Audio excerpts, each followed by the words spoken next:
Social media is destroying our taste and art. Does your life ever feel like it's full of other people's things? You know, you can't tell if you like something or dislike something, but you know other people like it or dislike it. I used to have such a strong taste in things, in art, in music, and then I wasn't quite sure. Over the last few years, I've become more unsure about what my taste is, and that scared me. It still scares me, I'll be honest. So to answer the question, yes, taste is important. I think taste is important to have. Because taste is a combination, right, of knowing yourself and what you like and good quality things. I think that having a life surrounded by good quality things that you like is a better life than just junk that other people like. Because it's not just art or music that we need to talk about this. It's people, ideas, activities. Good taste is knowing yourself. And I think you become a more interesting person when you have good taste as well. You know, I prefer to spend my time around people with a good taste in something. So surely if I have good taste in something, whatever it is, I will be a more interesting person to spend my time around. And socially, it's very important as well. Because if you think about art, right, any form of art, it's got so many uses socially, to critique, to, you know, empower, to call people out and to lift people up. If we lose our taste in art, then historically speaking, at least, we lose one of the greatest tools we have for making a better society. And I think that's tragic. Not also people. Having a good taste of people is a good thing. If I have a good taste in people, one, the people I surround myself with will just be better people. Two, I know how to become a better person. I think that's really important. But I mean, you know, do you want more iconic music? Do you want more Beatles and Led Zeppelin, Chopin and Mozart? If we have a society and a world filled with people with bad taste in music, artists like those will become rarer. And that's a fucking tragedy.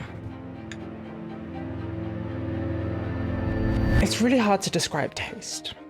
Because at first glance it seems subjective, which it is, but it's also objective. It is also medium dependent, like someone who has great taste in music doesn't inherently have great taste in paintings and vice versa, right? And researching this video is very different than my normal ones. Normally I'm looking at, you know, translated texts of Pliny or Plutarch, but here I was watching interviews of Vivienne Westwood. But what I did discover from all my research was that it's decision-based. We could both have a great taste in avant-garde fashion, but that would inherently manifest differently because great taste is based of making decisions around who you truly are and what you truly like. And because we're different people, those are inherently going to manifest differently. So it's making those decisions, knowing how to make those decisions, and knowing yourself to base those decisions off is what really makes great taste. This is the question, really, isn't it? And it's one thing to say that Diana Vreeland or Vivienne Westwood have great taste because that's universally known, but how do we tell if Dave down the pub has great taste? And especially when we're talking about AI and social media just like affecting our taste, how do we tell the great from the terrible when we're just flooded with all this information?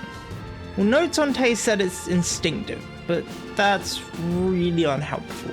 But they also say it's all about originality.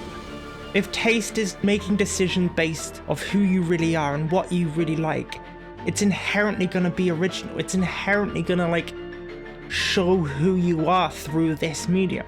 Like, do you have that friend who no matter what they wear, they always look like themselves? They probably have a really good taste in like clothes and fashion.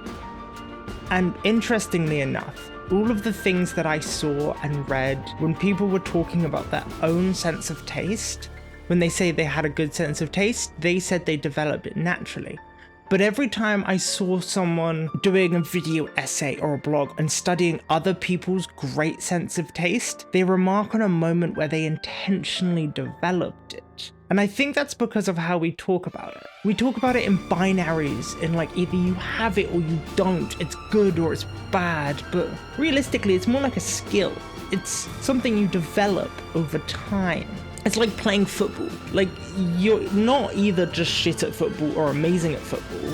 Like, there are people who are shit at football and there are people who are amazing at football. But there are people in between of all skill levels. It's the same with taste, right? There are people with amazing taste and there are people with dog shit taste.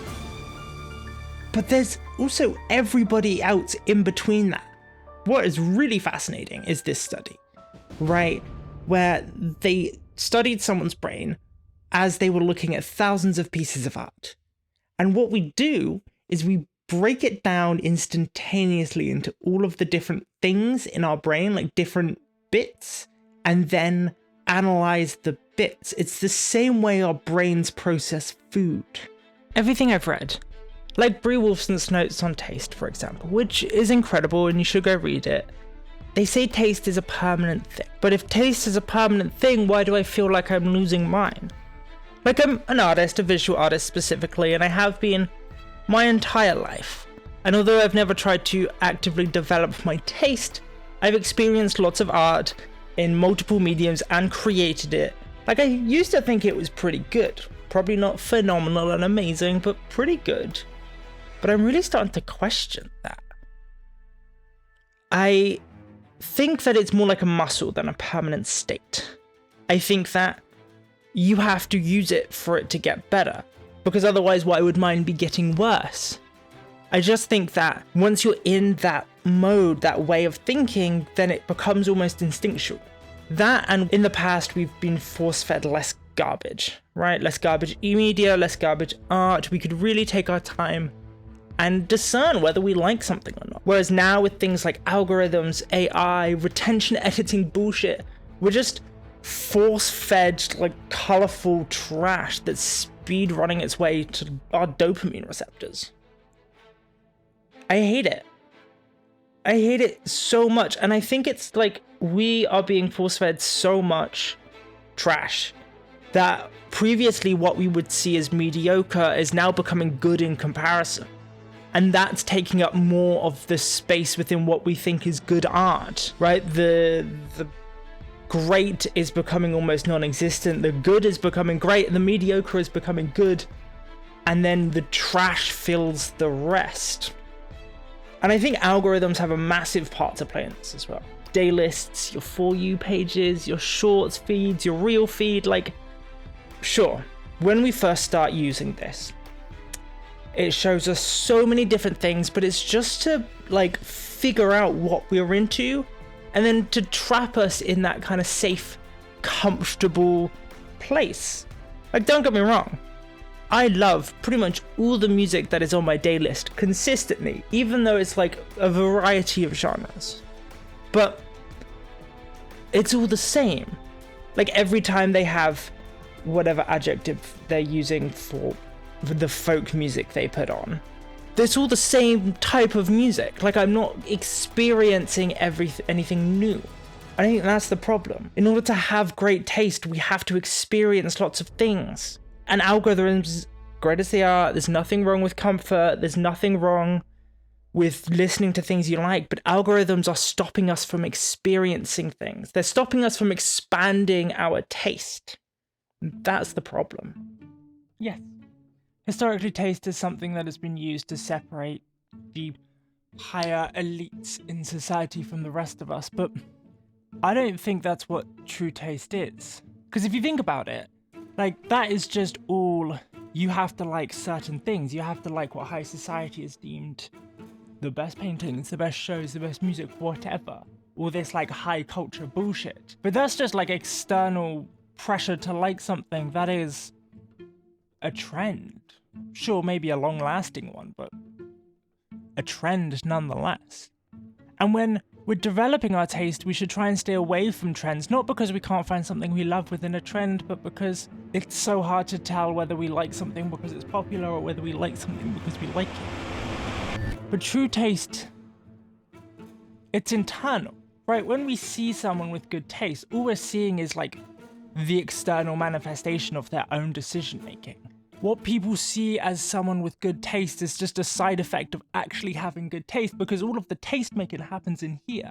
Like, let's take folk music, right? Like, none of that has been like highbrow, high class culture. Traditionally very, pop culture, low class. Folk music is just objectively working class music. That's not a like elitist high society thing to have good taste in, but you still have a good taste in it.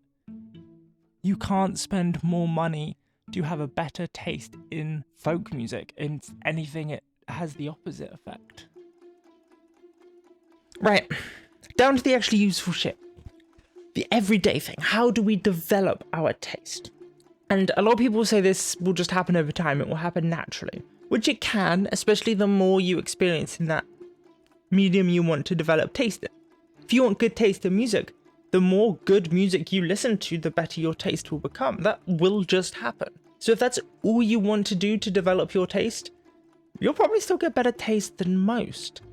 But truly phenomenal taste, like really, really great taste, comes from intentionally developing it.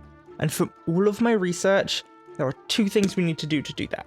The first is to experience new things. And I know this is vague and kind of bullshit, but let me break it down.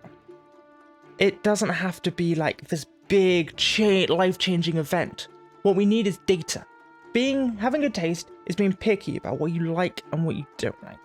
And in order to be picky and know what you like and don't like, you have to have had experienced things. So it doesn't matter if you love every new thing that you try. It's just as good as if you don't, because you now know. You have that data to base your decisions on. And this doesn't have to be huge. In fact, start small. It'll be better that way. The more, like anything, the more you do it, the easier it will become. Right?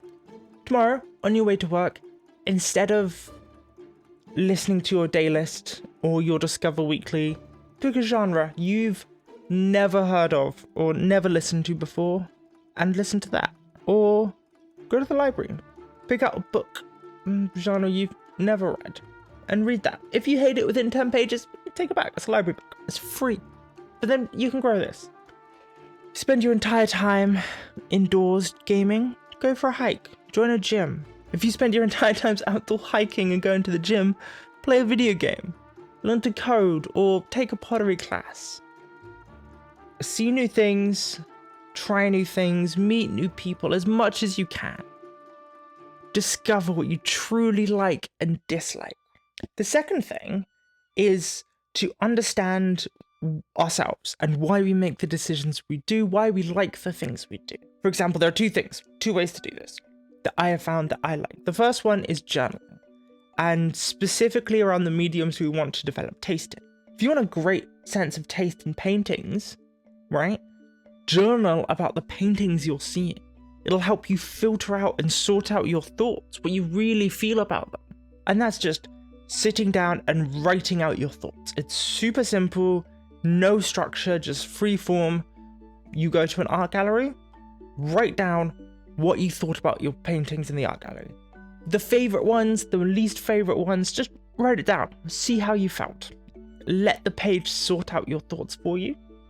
Now the second one, which has a little bit more structure, is to get some random, let's use paintings, this works with anything, ideas, songs, whatever. Let's say get 10 at random. Instinctively, without thinking why, rank them. What do you like the most? What do you like the least? Now you can do this generally, like you can just all visual art, which can range from medieval stained glass to DeviantArt furry porn, right? Or you can be a little bit more specific, like 18th century Dutch painters. Whatever. Instinctively rank them. Only after you've ranked them, then go back and try to figure out why. Why did you like this one the most? Why did you like this one the least? Was it the composition? Was it the colors? Was it the brushwork? What? Do those two things, and like everything, this isn't an instant fix. You don't do this once and suddenly you have great taste. You do this consistently over time. The more you do it, the better your taste will become slowly, which I know is not fun. But to get great taste, this is what you've got to do. It's the commitment to taste rather than one like great taste workshop. But if you want more videos, like and subscribe.